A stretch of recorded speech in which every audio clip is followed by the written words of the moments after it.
Podcast Floqueo, le podcast de la start-up engagée.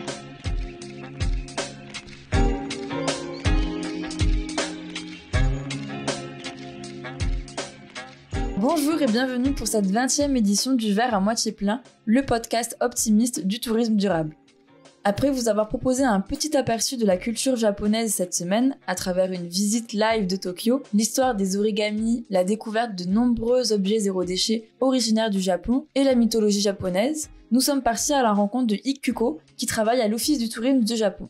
Alors bonjour et bienvenue, merci de participer à ce podcast. Est-ce que pour commencer, vous pourriez rapidement présenter la structure dans laquelle vous travaillez et vous présenter vous-même, s'il vous plaît? Bonjour, enchantée, je suis Kuko Negeo du bureau de Paris de l'Office national du tourisme japonais. Je m'occupe principalement des relations presse, mais aussi de la page Facebook du bureau. Alors, l'Office national du tourisme japonais, dont le siège est à Tokyo, dispose en fait de 22 bureaux dans les principales villes du monde et son rôle majeur est d'attirer les voyageurs étrangers au Japon en mettant en place des actions de promotion pour faire connaître la destination, en fournissant des informations touristiques aux potentiels visiteurs, en participant à des événements et bien sûr en collaborant avec les différents acteurs du tourisme. En tant qu'office du tourisme, quelle région conseillerez-vous de visiter et à quelle période pour favoriser un tourisme durable? Alors, quand on dit Japon, on pense souvent au printemps avec les cerisiers en fleurs et à l'automne avec les érables colorés. Ce sont deux saisons qui sont vraiment appréciées, mais en fait, ce sont aussi deux périodes très chargées où il y a énormément de monde, notamment dans les principales villes touristiques. C'est évidemment très joli, mais pour éviter une trop forte affluence, on peut partir à d'autres moments de l'année. Le mois de mai, par exemple, après la Golden Week, qui est une sorte de semaine de vacances pour les Japonais entre fin avril et début mai, est agréable. Et si par exemple on se rend tout au nord du Japon, on peut peut-être encore voir des cerisiers en fleurs vu que la floraison se fait progressivement du sud au nord. Sinon, l'hiver est très sympa aussi. Contrairement à ce que l'on pourrait croire, c'est très ensoleillé et on peut profiter de toutes sortes d'activités variées. Et pour un tourisme durable, nous vous conseillons de sortir bien sûr des grandes villes comme Tokyo et Kyoto, qui sont certes des incontournables et on peut bien sûr trouver des adresses durables dans ces villes aussi, mais il ne faut pas hésiter à sortir hors des sentiers battus. Vous avez de très belles campagnes, des parcs nationaux, de jolies petites îles à visiter avec des cultures passionnantes à découvrir. Il y a par exemple la route cyclable de Shimanami-Kaido vers le sud-ouest du Japon. C'est une petite piste qui parcourt 70 km en traversant plusieurs îles à vélo pour atteindre l'île de Shikoku depuis Hiroshima qui se trouve sur l'île de Honshu, la plus grande île du Japon. On peut aussi vivre des expériences spirituelles en marchant sur les différents chemins de pèlerinage comme celui de Kumano-Kodo ou celui des 88 temples de l'île de Shikoku. Ces routes nous font en fait allier randonnée, culture et histoire. On découvre des paysages naturels différents entre montagnes ou en bord de mer, ainsi que des sanctuaires et des temples tout au long de la marche. Vous en avez déjà un petit peu parlé des activités qu'on peut retrouver au Japon, mais est-ce que vous en aurez d'autres à conseiller, ainsi que des événements? Plus une expérience qu'une activité, mais pour s'imprégner de la culture japonaise, il y a les sources d'eau chaude, les onsen, qui sont à essayer absolument. Comme c'est un archipel volcanique, le Japon rassemble les conditions géologiques propices au développement des sources thermales. Elles sont naturellement chauffées et possèdent des propriétés thérapeutiques différentes selon leur composition minérale ou chimique. Ces sources, du coup, sont réputées pour aider à soigner les maladies. Et ce qui en fait une expérience inoubliable, c'est que souvent on les retrouve dans des cadres naturels absolument magnifiques. Et puis dormir dans un ryokan aussi, l'hébergement traditionnel japonais est aussi recommandé. Souvent, un yukata, c'est une sorte de kimono léger, est à disposition pour se promener dans l'établissement et aussi dans les environs.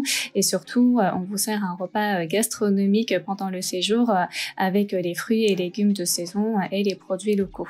Passons à la culture japonaise, dans laquelle il y a un aspect qui est à la fois intriguant et remarquable, le rapport notamment omniprésent à la nature avec les nombreux motifs à fleurs, les poésies décrivant les paysages et les sagesses enseignées par la contemplation de la nature.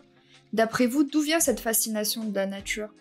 Alors en effet, la nature a toujours été l'objet de fascination, de contemplation et de respect. Il faut d'abord prendre en compte la géographie du Japon. Il faut savoir que le Japon est constitué à 70% de forêts et de montagnes, et le Japon étant un pays insulaire, la mer est également omniprésente. La nature est du coup réellement présente partout, même en ville. Au Japon, on peut facilement trouver un petit coin de verdure avec un jardin, et on peut rapidement se retrouver en pleine nature. On a par exemple le mont Takao à moins d'1 heure de la capitale du Japon, Tokyo, pour faire un peu de randonnée. Mais surtout, il ne faut pas oublier l'influence du shintoïsme, une religion empreinte d'animisme qui considère que chaque élément naturel est habité par une divinité, d'où le mont Fuji qui est considéré comme sacré au Japon. Et le shintoïsme place du coup la nature au centre de la vie et considère aussi que chaque manifestation a une signification. Il a donc été tout à fait naturel de développer un respect, une admiration envers la nature dont l'homme fait partie intégrante. Et le shintoïsme accorde également une importance particulière au cycle de la vie. La culture japonaise aime apprécier en fait l'éphémère, et comme les saisons sont très marquées au Japon, on a coutume d'aller observer les cerisiers au printemps, les érables en automne, d'observer la lune en septembre. Toutes ces coutumes de contempler en fait la nature a été développée dans le quotidien des Japonais depuis très longtemps, et elle existe aujourd'hui encore. Très bien. Et justement, le Japon présente une géographie admirable avec de nombreux reliefs et un climat assez particulier. Mais c'est aussi un pays mouvementé qui connaît de nombreuses catastrophes naturelles. Comment ces éléments ont marqué la culture japonaise ? Je ne suis pas vraiment spécialiste, donc il ne s'agit que d'un avis personnel. Mais si le Japon peut effectivement faire face à de nombreuses catastrophes naturelles, comme dit précédemment, les Japonais ont un lien particulier avec la nature. Ils savent donc que cette nature est changeante, qu'elle ne peut pas être maîtrisée et qu'elle peut parfois être hostile. Cela les a conduits à avoir une sorte d'acceptation sur les différents phénomènes et à laisser en fait la nature agir pour éventuellement réguler nos excès. En fait, on ne lutte pas contre, on est conscient de la puissance de la nature, donc on adapte les modes de vie et les habitats au fur et à mesure. Tout en respectant les traditions, les Japonais apprennent continuellement des événements passés pour vivre en harmonie avec cette nature qui fait partie intégrante de leur vie. Et pour se préparer aux éventuels événements naturels, des entraînements sont régulièrement donnés et une vraie discipline a été forgée, ce qui contribue au bon fonctionnement de la société. Ils ont également appris à se remettre de l'adversité et à se reconstruire. Ça rejoint un petit peu la question précédente, mais si les Japonais savent autant apprécier la nature, c'est certainement aussi parce qu'ils savent que ce n'est pas pérenne. Nous venons donc de voir que le Japon et les Japonais accordent une attention particulière à l'environnement, mais paradoxalement, le pays est à l'origine de nombreuses prouesses technologiques, ce qui lui vaut d'être l'un des pays les plus pollués depuis les années 60. Quel est donc le rapport des Japonais dans la société aux questions environnementales ?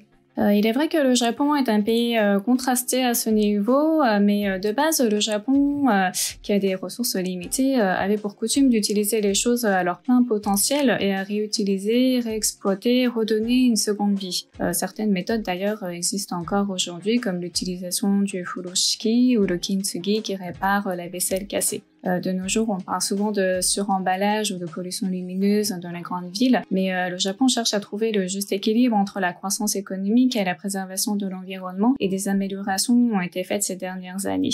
Si le niveau de conscience n'est pas forcément le même pour tous, les Japonais ont quand même naturellement une relation très profonde avec la nature, donc ils respectent leur environnement de vie, ils respectent leurs traditions, ils aiment aussi énormément se déplacer à vélo ou en train, donc certains comportements sont en fait déjà assimilés au quotidien, et aujourd'hui on cherche à mieux les intégrer dans la société pour une meilleure généralisation. On arrive à la fin de cet épisode. Est-ce que vous auriez des conseils à donner aux futurs touristes qui souhaiteraient se rendre au Japon ?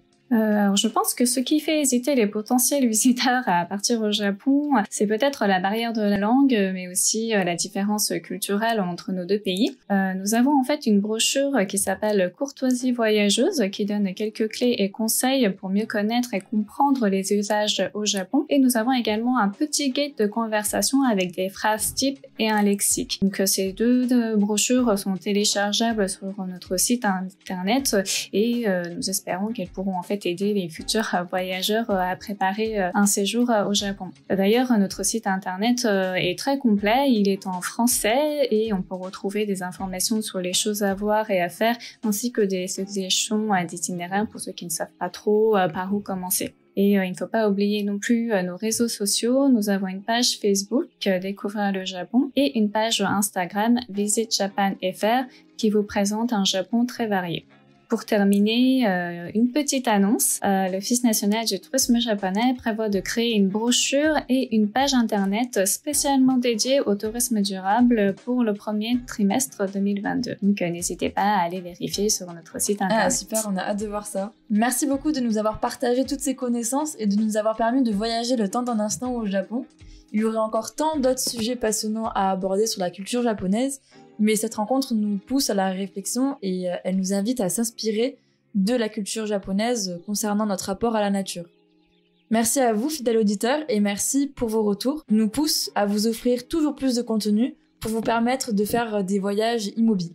On espère que cette rencontre vous aura transporté dans la culture du Japon. Si vous avez des questions, n'hésitez pas à les mettre en commentaire, nous vous y répondrons avec grand plaisir. Vous pouvez approfondir vos recherches sur la culture japonaise en vous rendant sur le site officiel de l'Office du tourisme du Japon et en participant au Flokei Boost, des ateliers interactifs en ligne sur notre site, dédiés à l'apprentissage de savoir-faire culturel. Ils vous permettront de vivre l'expérience d'un style de voyage immobile différent en découvrant la cuisine ainsi que les mangas. On vous souhaite une merveilleuse journée et en attendant le prochain épisode, n'oubliez pas de voir le verre à moitié plein.